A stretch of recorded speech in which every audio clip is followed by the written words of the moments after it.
Prof-It is brought to you by StopToShop.com, and they've got some of the best prices on the internet for the new emerging power set. Now's the perfect time to stock up on playable cards like Gothitelle, Pokemon Catcher, Tornadus, or even the new Pokemon Trading Card Game Online code cards. Click on the link in the description to check out the set. When you do, you'll get a 10% discount on your full order at checkout.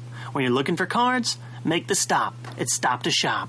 Hey everybody, it's JWittz again from the Pokemon Trading Card Game Show Prof-It, and I'm here today with another Pokemon Fact of the Day.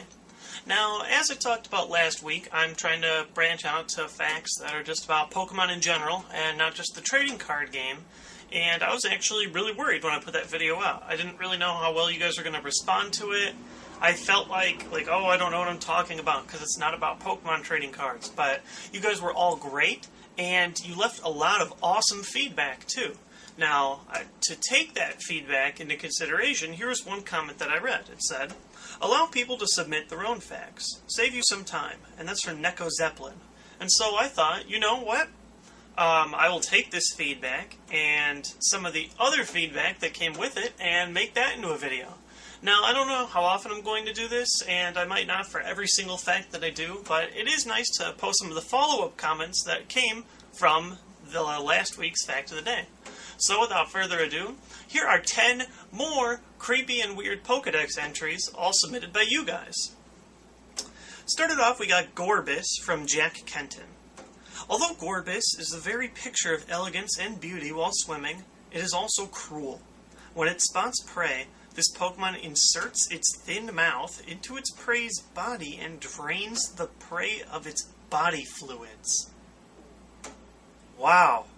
Wow, we really started off with the big guns. Okay, so Gorbis, just looking at it, it's also a very forgettable Pokemon for the third generation, but it's just a pink, fish-looking thing.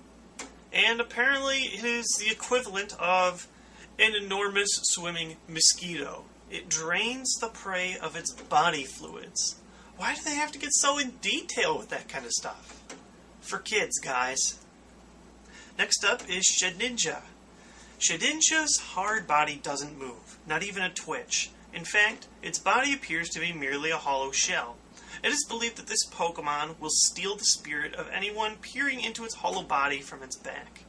How nice, seeing as in the games, when you throw it out in a battle, you see its back. So, I'm wondering if Pokemon just thought they were funny by doing this, like, oh hey, we've got a Pokemon that steals souls, and technically, if you use it in battle, it'll steal your soul, because you're looking into its back. Also, I just think that Pokemon with soul stealing is kind of creepy. It's very supernatural, very beyond, just regular creatures fighting each other. No, it can just take your soul, leave your body with nothing in it, and move on with its life. There's a couple of Pokemon that have to do with spirits and souls today, and this is just one of them. And that's from Disturbed Duelist. Next up, this one was my most liked comment. It's Cacturn from the Sapphire game. If a traveler is going through a desert in the thick of night, Cacturn will follow in a ragtag group. The Pokemon are biding their time, waiting for the traveler to tire and become incapable of moving. What? Okay, now I did remove the little comment that he added at the end just because I need to keep this kid-friendly and whatnot, but the comment that he posted below it definitely does raise a question. What are they waiting for? Why are the Cacturn following people, waiting for them to become incapable of moving? What's the next step? What's their goal? Are they planning to eat the people? Are they planning to kill the people? What does that mean? Why are they so creepy? Once again, just another unanswered question of why Pokemon have such dark stories behind them. And that's from XS Zergle X. Larvitar for Black and White. This is a weird one, not a creepy one, but a Pokemon that eats soil. Once it has eaten a large mountain, it goes to sleep so it can grow. And all of Larvitar's descriptions have to do with this. Eating a mountain. Now, I could understand, if Larvitar needs to, take a couple bites out of a mountain, like it's a soil eater or something like that. But no, once it has eaten a large mountain, like an entire mountain, and as they commented, you'd think they'd run out of mountains. Or Larvitar. It's, absolutely silly. I know a lot of Larvitar's attacks have to do with eating mountains, but the fact that that tiny thing consumes an entire mountain just absolutely baffles me. That's from Shironara. And we've also got Hypno from Fire Red. I know I covered Drowsy last week, but Hypno is basically just as bad. They are both child predators. It carries a pendulum-like device. There was once an incident in which it took away a child it hypnotized. That's from JJ Attacker. And what the heck, Hypno? That's so disturbing to me. Now, I understand, like, Drowsy, he ate the dreams of children because they were tastier, and that was pretty weird, but Hypno just straight up kidnapped. There's no questioning. It straight up hypnotized a child and took it away. And that is in our children's game. I don't understand why it's so creepy. And actually, if I come to think about it, I think Japan just thinks that this kind of stuff is funny.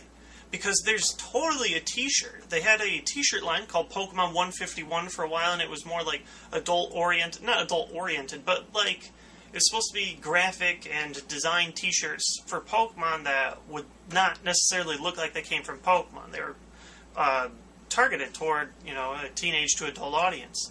And one of them, Hypno, shows Hypno, like, leading a little girl away. So they're definitely aware of this story, and they have official merchandise showing it. Just weirds me out. Japan and the USA definitely have different thresholds for what can be considered offensive or not, and it's very interesting that not only did they write this, but they've gone back and made official merchandise that acknowledges that it was written. Weird stuff. Heatmore.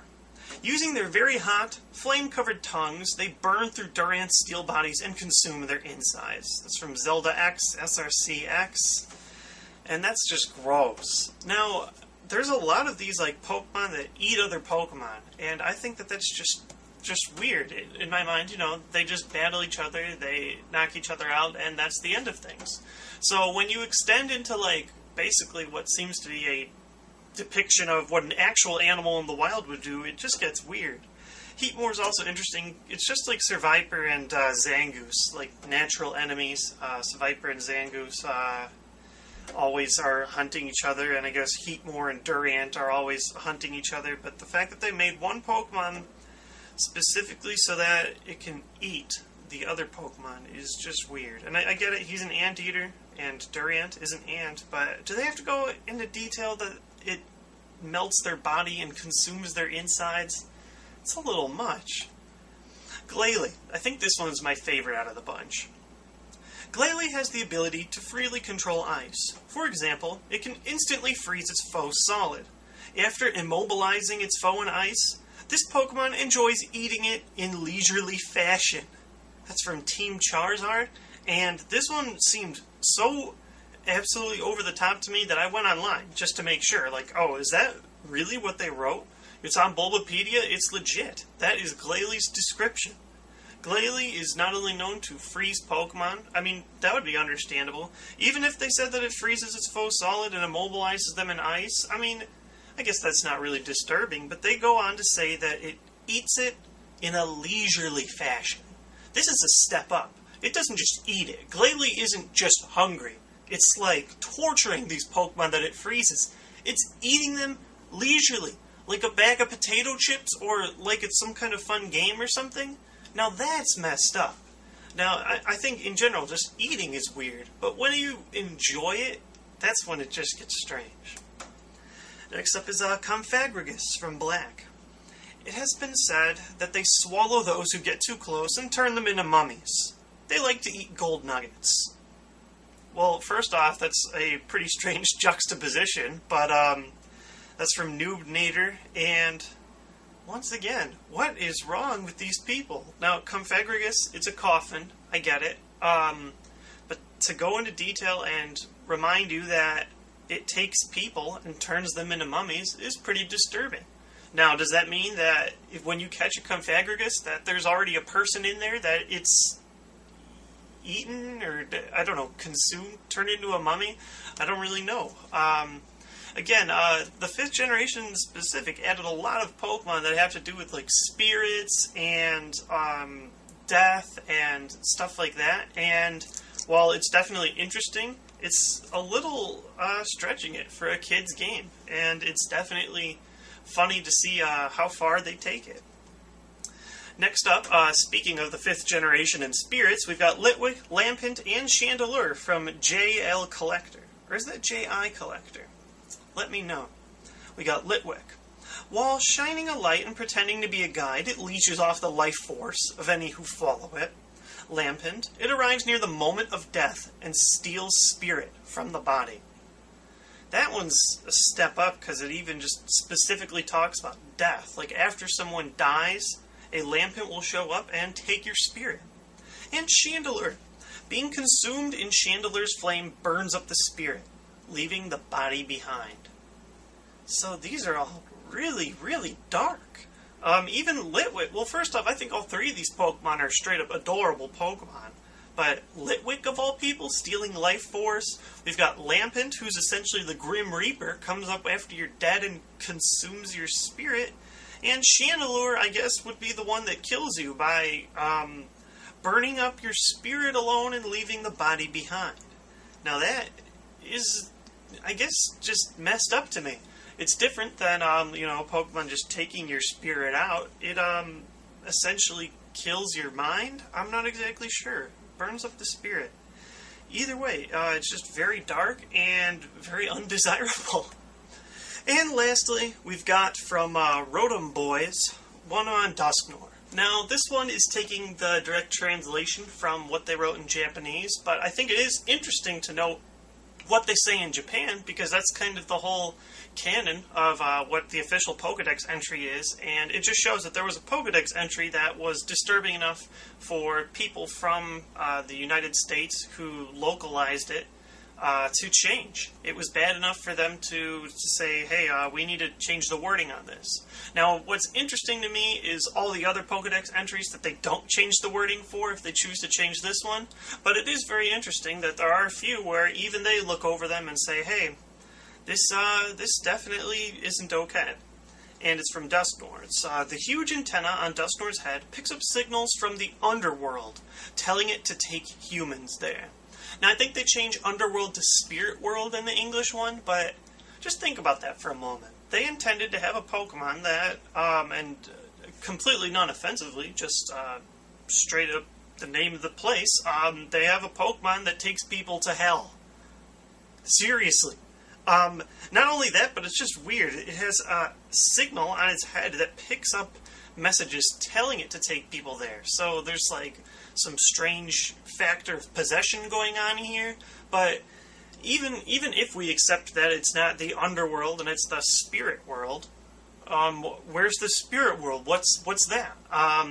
Even if it's, not a specific, Bible-based place of like misery and suffering, it still takes people to a place where only spirits go. It's still removing you from the earth. It's still really strange, and considering that they just originally straight up said underworld, absolutely dark. Anyways, thanks for reading these 10 additional facts provided by you fans, and I'm really glad that you guys were so responsive to that video. I was kind of worried that you guys would think it would be boring or weird, but everybody seemed to like it. That makes me happy, and I'm definitely going to research more trivia for the Pokemon games, anime, whatever. Anything beyond the card game. Now, sometime in the future, I do want to talk about Pokemon Pokedex entries for the card game specifically. Now, there are so many cards that it's going to take me a while to research on that, but if you have any that you think are interesting, either leave a comment in the section below or send me a message. Now, I don't want to do that video right away. I want to branch away from just talking about the same thing over and over again. And I want to provide you guys for some more interesting facts about the games that don't just have to do with what's weird and creepy about them. But I really would appreciate it. Anyways, thanks for watching today's Fact of the Day, and tune in next week for another one. Peace. You want the best tricks? I suggest you Prof-It. You want a mess spread? I suggest you drop it. Once we started rolling, you know you can't stop it. Let's go and get some lessons from JWittz and Prof-It. Yeah.